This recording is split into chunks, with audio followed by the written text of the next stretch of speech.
आर्हत वाङ्मय में कहा गया है, रागद दोषा दओ तिब्बा नेह पासा भयंकरा ते छिंदित्तु जहानायम बिहरामि जहक्कमम। आदमी के भीतर और प्राणी के भीतर जब तक वीतराग न बन जाए, दो वृत्तियां होती हैं, एक है राग और दूसरी है द्वेष की वृत्ति। राग और द्वेष ये दो आदमी को दुख के गर्त में डालने वाले हैं और कर्मों का बंद कराने वाले भी राग और द्वेष हैं। शास्त्र में कहा गया है, रागोय दोषो वियकम्य बीयम। राग और द्वेष ये कर्म के बीज हैं। जितना जितना आदमी राग द्वेष को कमजोर बनाता है, प्रतनु बनाता है, कृश बनाता है, उतना उतना वह भीतर से हल्का होता है, पवित्र बनता है। कभी आदमी राग में, प्रियता में चला जाता है और कभी द्वेष में चला जाता है। अनुकूल परिस्थिति आ गई तो आदमी खुश हो जाता है और प्रतिकूल परिस्थिति में नाराज भी होने वाला हो जाता है। साधु को तो राग द्वेष को कम करने का विशेष ही प्रयास करना चाहिए कि कैसे उसके राग द्वेष, अहंकार, गुस्सा आदि ये कम हो। साधु जिसके राग द्वेष कमजोर पड़ गए या मर गए, वह बहुत उच्च कोटि का साधु होता है। एक लड़का सैनिक था और वह युद्ध के लिए गया हुआ था, मोर्चे पर गया हुआ था। उसकी माँ एक देहात गांव में रहा करती थी। माँ की ममता भी होती है संतान के प्रति, तो माँ के मन में इस बात का गौरव भी था कि मेरा बेटा देश की सेवा में लगा हुआ है। सेना सतर्क होती है, सन्नद्ध होती है, तो देश की जनता उस माने में निश्चिंत रह सकती है। सीमाओं पर सीमा बल तैनात है, जागरूक हैं, अलर्ट हैं, सन्नद्ध हैं, तो देश की जनता निश्चिंत नींद ले सकती है। और वे सैनिक नींद लेने लग जाए, नींद में ही रह जाए, तो फिर जनता को जागना पड़ सकता है, नींद खराब हो सकती है। तो माँ ने सोचा कि बहुत यूँ तो गौरव की बात है कि मेरा बेटा इस मातृभूमि की सेवा में लगा हुआ है, युद्ध में गया हुआ है, परंतु मन में है माँ हूँ तो बेटा मेरा सानंद आ जाए, जीत करके आ जाए, मैं बेटे का मुंह देख लूँ, बेटे को अपनी आंखों से देख लूँ। तो उसने, माँ ने एक संकल्प किया। जैसे कई लोग देवी देवताओं की शिरणी बोलते होंगे, हनुमान जी की शिरणी वो करूँगा, ऐसा काम हो जाए। तो माँ ने यह संकल्प किया कि मेरा बेटा जीत करके सानंद सकुशल मेरे पास आ जाए तो मैं एक बाबा सन्यासी को मेरे घर में खाना खिलाऊंगी, इतना सा मैं कर दूंगी। अब योग था, संकल्प का कुछ संयोग बना। 2 दिन बाद ही बेटा घर पर आ गया। बोला माँ वो युद्ध का विराम हो गया है और हमको छुट्टी मिल गई, मैं गांव आ गया हूँ आज। माँ बहुत खुश हुई कि बेटा आ गया। माँ को याद था कि बाबा को खाना खिलाना है। तो माँ बोली बेटा तू स्नान कर, मुंह हाथ धो ले, मैं एक अपने पास में आश्रम है वहाँ बाबा लोग हैं, एक बाबा को लाने जा रही हूँ, क्योंकि मेरा संकल्प किया हुआ था कि तुम आ जाओगे तो बाबा को खाना खिलाऊंगी, तो बाबा को लाने जा रही हूँ। वो लड़का जो सैनिक था वह बोला माँ एक बात का ध्यान रखना, बाबा को लाओ ना, किसी मरे हुए बाबा को लाना, मरे हुए बाबा को लाना। माँ बोली बेटा तुम्हारी तो मजाक विनोद की बहुत आदत है, आते ही तुमने मजाक शुरू कर दी मेरे से, मरा हुआ बाबा कैसे आएगा, जीवता ही बाबा आएगा। तो माँ बस मेरी बात तो यही है, लाओ जरूर लाओ, पर किसी मरे हुए बाबा को लाओ। माँ ने कहा तुम तो मजाक करते हो। माँ गई आश्रम में, एक बाबा जी से कहा कि आप मेरे घर आओ, खाना खाओ, आज का लंच मेरे यहाँ ले लो। तो बाबा ने कहा ठीक है आ जाता हूँ। अपने बड़े बाबा जी से पूछ करके वो एक सन्यासी उस माता जी के साथ साथ उसके घर के निकट पहुँचा, तो लड़का बाहर बैठा था। वो लड़के ने बाबा को गालियाँ देनी शुरू की, 2-4 भद्दी गालियाँ दी। तो बाबा भी गुस्से में आ गया, नाराज हो गया और थोड़ा बोल करके रूस करके वापस चला गया। माँ ने सोचा काम तो बना नहीं, एक बाबा को तो जिमाना है मुझे। फिर गई, दूसरे बाबा को लाने गई, वो भी आया, फिर लड़के ने गालियाँ बरसाई, वो भी चला गया। तीसरा आया, वो भी चला गया गालियाँ सुन करके। माँ भी पक्की थी, फिर गई, चौथे बाबा को लेकर आई।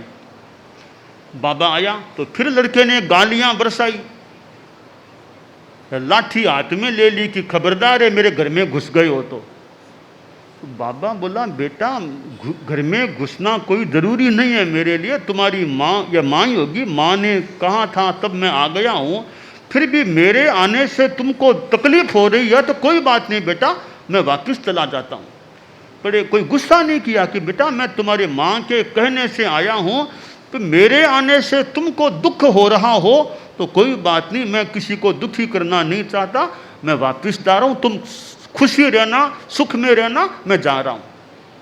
बाबा बिना कोई गुस्सा किए बेटे को अच्छी मंगल कामना दे करके मुड़ गया अपने आश्रम की ओर। थोड़ा सा चला, वो लड़का गया, बाबा के पैर में मस्तक रखा कि बाबा गलती को माफ़ करो, आपको मेरे घर चलना पड़ेगा। कहा ठीक है चलता हूँ, कोई बात नहीं। तो बाबा वापिस आ गया, घर में गया, माँ घर में बैठी थी। बेटा बोला माँ यह बाबा आया है ना, यह मरा हुआ बाबा है, इसको भोजन कराओ। तो माँ बोली बेटा मरा हुआ कैसे हुआ, यह तो चलता है, बोलता है, सब श्वास आ रहा है, तो मरा हुआ कैसे हुआ। तो बेटा बोला माँ सुनो मेरी बात, मरा हुआ बाबा वह होता है जिसका अहंकार मर जाता है, मरा हुआ बाबा वह होता है जिसका गुस्सा मर जाता है, कसाई मर जाते हैं, वह मरा हुआ बाबा होता है, जिसके आक्रोश अहंकार आदि उभरते हैं वो जिंदा बाबा होता है, यह मरा हुआ बाबा है। माँ ने अब समझा कि बेटे का कहने का मतलब क्या था, मरा हुआ बाबा। हमारे संत लोग थोड़े यहाँ पर तो हमारे कितने मरे हुए बाबा हैं, ठीक है, हम सभी को इस माने में मरा हुआ बाबा बने, जल्दी बने, मंगल कामना रखें कि कसाई मर जाएं, यानी कम से ज़्यादा तेज, थोड़ा बहुत तो सदमस्त हो जाए, ज़्यादा गुस्सा नहीं, ज़्यादा अहंकार नहीं, माया नहीं, लोभ नहीं।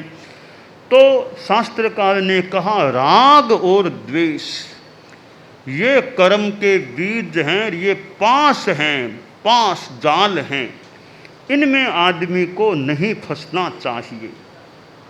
खैर साधु को तो मरा हुआ बनने का प्रयास यथासंभवतया करना ही चाहिए, परंतु आप लोग जो गृहस्थ हैं उनको भी साधु जितना नहीं भी हो सके तो जितना हो सके अपने कसायों को, गुस्से को, अहंकार को, इनको कम करने का प्रयास करना चाहिए। भी अहंकार क्यों करें, हमसे बड़े हैं तो उनके सामने अहंकार क्या दिखाना है, बड़े तो बड़े ही हैं, माँ बाप है तो माँ बाप ही है, बड़े ही हैं। बेटा भले प्रधानमंत्री भी क्यों न बन जाए, पर माँ के सामने वह बेटा है, प्रधानमंत्री है पर माँ के सामने वो बेटा है। राजा भी बन गया, ठीक है राजा है, पर माँ के सामने तो वो बेटा है, उसकी वो माँ है। तो वो अपने बेटे को उसी तू की भाषा में अरे रामला अरे श्यामला आ गया, भले वो कितना ही बड़ा आदमी हो गया, क्योंकि वो माँ है। तो माँ बाप हैं वो तो बड़े होते हैं, तो माँ बाप की कोई अवज्ञा करे, अवहेलना करे, उनकी अवांछनीय रूप में उनकी भर्त्सना करे, तो ये बेटे का फर्ज नहीं होता है।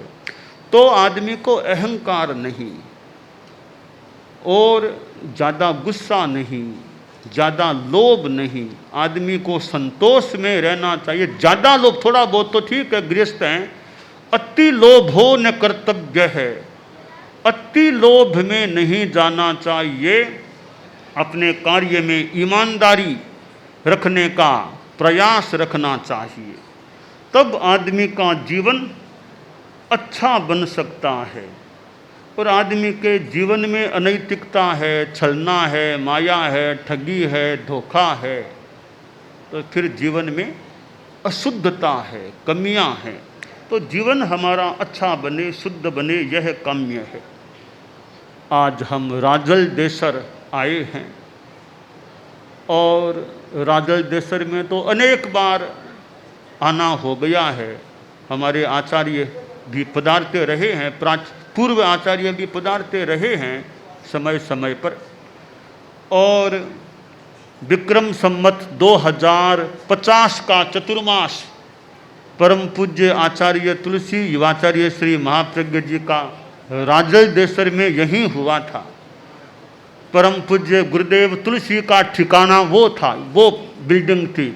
युवाचार्य श्री महाप्रज्ञ जी ऊपर विराजते थे। नाहर भवन है, नाहर भवन की दो ये बिल्डिंग्स हैं, एक में गुरुदेव तुलसी, एक में युवाचार्य श्री महाप्रज्ञ जी ऊपर वाले ऊपर के कमरे में विराजते थे। चतुर्मास हुआ था और उस चतुर्मास में आचार्य श्री तुलसी का स्वास्थ्य थोड़ा सा दर्द सा, वो थोड़ी तकलीफ हो गई थी, तो फिर यहाँ विश्राम कायोत्सर्ग किया था। वो डॉक्टर साहब आए, संभवतः वो बीकानेर नहीं सिकसेना नहीं, हड्डी के डॉक्टर थे वो। तो वो देखा वहाँ उस बिल्डिंग में, देखा, संभवतः डॉक्टर साहब ने कहा कि कोई बीमारी वाली बात नहीं है, बेड रेस्ट करना होगा, थोड़ा बेड रेस्ट करने की ज़रूरत है। तो युवाचार्य श्री महाप्रज्ञ जी ने कहा कि हमारे आचार्य श्री बेड रेस्ट नहीं, कायोत्सर्ग करेंगे। युवाचार्य श्री ने कहा कि यह शब्द भी ऐसा ही है, बेड रेस्ट, BAD कर दें तो BAD, बेड तो शब्द ही ठीक नहीं है, यानी बेड तो बेड रेस्ट नहीं, गुड रेस्ट, यानी कायोत्सर्ग करेंगे आचार्य श्री। उन्होंने शब्द को बदला था, कायोत्सर्ग की साधना करेंगे। फिर उस कमरे में, संभवतः वो कमरा होगा, यही कमरा, इसमें गुरुदेव ने लंबा कई दिनों तक लेटे रहते, गुरुदेव लेटे रहते, शारीरिक काम के लिए विराजते थे, बाकी प्रायः लेटे ही रहते थे। तो वहाँ कई दिनों तक का विश्राम कायोत्सर्ग किया था। और गुरुदेव का वह संस्कृत का श्लोक उस समय संभवतः बनाया गया, आनंदो में रोमणि रोमणि प्रवहत या प्रवहत सततम मनः प्रसक्ति स्वस्थो हमिति च मन्ये कायोत्सर्गे सुखम शयान है, कि मैं, मेरे रोम रोम में आनंद है, चित्त की प्रसक्ति, और मैं कायोत्सर्ग में हूँ। तो कह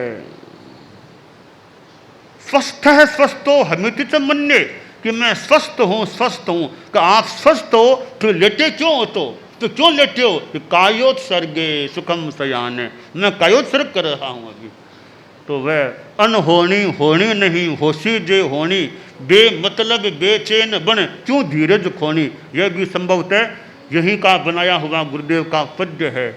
तो गुरुदेव तुलसी का कायोत्सर्ग का स्थल वो बिल्डिंग है, वो खासकर कमरा, वो कमरा खासकर है।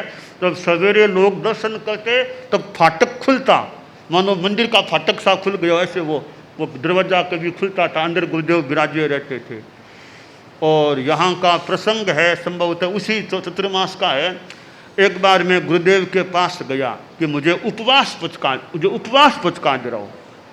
तो गुरुदेव ने कहा तिविहार उपवास। मैंने कहा चौबिहार की इच्छा है, चौबिहार पुचका दे रहा हो। तो नहीं गर्मी है, तिविहार। नहीं गुरुदेव चौबिहार कराओ गुरुदेव, चौबिहार की इच्छा है। तो मैंने शायद 1-2 बार अर्ज किया कि 24 पुचकाओ, 24 करा दो। तो गुरु होते हैं, गुरु थे वो तो कहाँ 24 लगता है तू स्वास्थ्य को बिगाड़ेगा, लगता है तू स्वास्थ्य ने बिगाड़ सी। यहाँ उपवास पुचका 24 पुचका दिया, मुझे पुचका दिया, उपवास किया और मेरे शरीर में व्याधि सी शुरू हो गई, तकलीफ शुरू हो गई। और फिर संभवतः गुरुदेव पंडाल वहाँ था, उधर पंडाल था उस समय, वहाँ व्याख्यान दिलाया।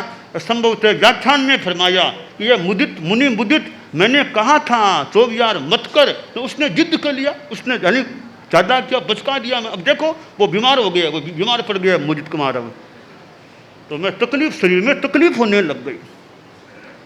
तो फिर मैं मधुकर जी स्वामी को माध्यम बनाकर गुरुदेव के कमरे में, मैं उधर था, फिर गुरुदेव के मेरे पालने का दिन था, थोड़ी तकलीफ थी शरीर में, तो गुरुदेव के पास गया और मैंने एक क्षमा याचना, ये मैंने जो भी आग्रह कर लिया, जो भी किया, मैंने आपसे जिद सा कर लिया, जो भी उपवास 24 कराने का, तो मैं कोई मेरा आग्रह नहीं, आगे आप जो आप फरमाएंगे वही करना है। तपस्या मेरे लिए गौण है, आपकी दृष्टि मेरे लिए मुख्य है। मैंने विनय भाव प्रकट किया और गुरुदेव ने इतनी कृपा बरसाई, इतनी मेरे बहुत प्रेम वात्सल्य दिया मुझे। वो सारा उस कमरे का सारा उधर का प्रसंग है।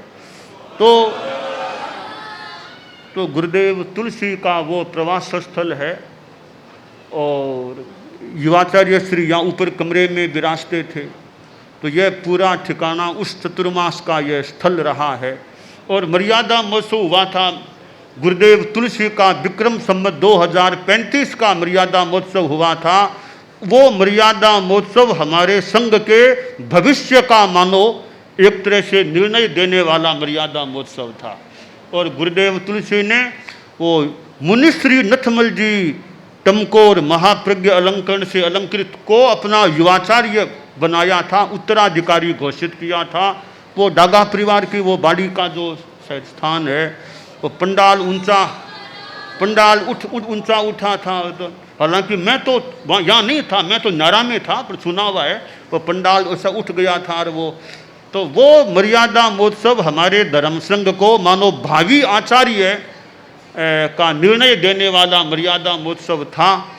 और फिर यहाँ के बाद फिर गुरुदेव दिल्ली पधारे थे, युवाचार्य श्री को साथ लेकर दिल्ली पधारे थे। खैर, तो ये हमारा धर्म संघ का राजल देसर का क्षेत्र, जो युवाचार्य महाप्रज्ञ की मनोनयन भूमि भी है और जहाँ चतुर्मास भी मेरे देखने में भी आचार्य तुलसी ने किया था। और मर्यादा महोत्सव बाद में हमने भी यहाँ मर्यादा महोत्सव किया था। हमने तो किया था, मूल तो आचार्य श्री महाप्रज्ञ जी के समय का घोषित था, वो हमने क्रियान्वित हमने कर दिया था बाद में। तो ऐसा राजल देसर का क्षेत्र है जो जहाँ हमारा सेवा केंद्र भी, वर्षों तक सेवा केंद्र भी यहाँ, ये पूनम चंद जी वैद वाला वो मकान, वहाँ शादियों का सेवा केंद्र भी रहा है। और आखिर सेवा केंद्र में कम होते होते एकदम समाप्त हो गया सेवा केंद्र। सब शादियाँ काल धर्म को मानो प्राप्त हो गई, अपने आप ही सेवा केंद्र संपन्न हो गया। फिर हमने वैसे किया नहीं, मानो अपने आप ही संपन्न हो गया। हमने इतना भी आगे हमने किसी को रखा नहीं, तो अपने आप ही वो सानंद संपन्न हो गया सेवा केंद्र। और हाँ हाँ हाँ हाँ ठीक है।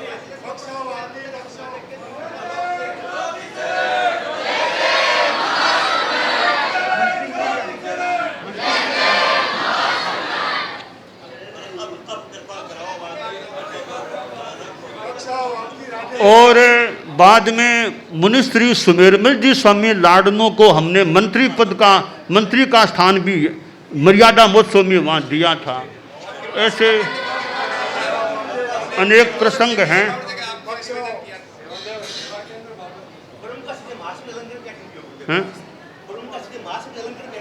हाँ, वो उसी मर्यादा महोत्सव में युवाचार्य के निर्णय के उसी दिन दिया था।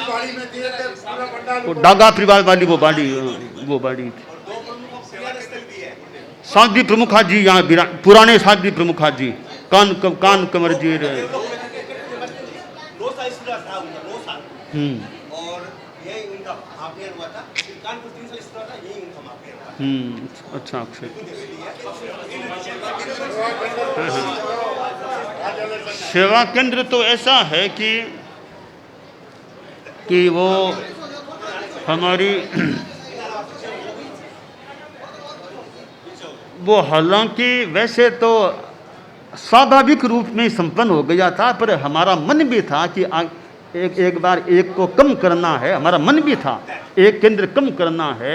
वो थोड़ी व्यवस्था की दृष्टि से थोड़ी संख्या कम करने की अपेक्षा लग रही थी कि एक संख्या कम हो तो थोड़ी व्यवस्था में सुविधा रहती है। तो वैसे भी होना ठीक ही था, और वैसे तो ज़रूरत पड़े तो फिर कभी देख लें, कोई खास बात नहीं है।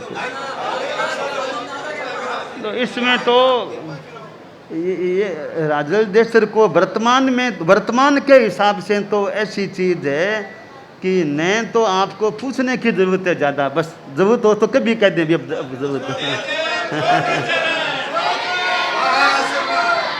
आपको विश्वास अच्छा अच्छा। हाँ हाँ हाँ, खाली को नहीं ठीक है। अच्छा हाँ, वो स्थिरवास की आजकल ऐसी स्थितियाँ होती है, कई बार वर्तमान में वो स्वास्थ्य को लेकर कभी शहर में कभी कहीं वो ठीक है। अच्छा है। तो राजलदेश्वर में आना हुआ, यहाँ के जैन अजैन सभी में खूब सद्भावना, नैतिकता, नशा मुक्ति ये संस्कार बने रहें और खूब धार्मिक भावना बनी रहे, और सामायिक आदि की साधना भी अच्छी चलती रहे।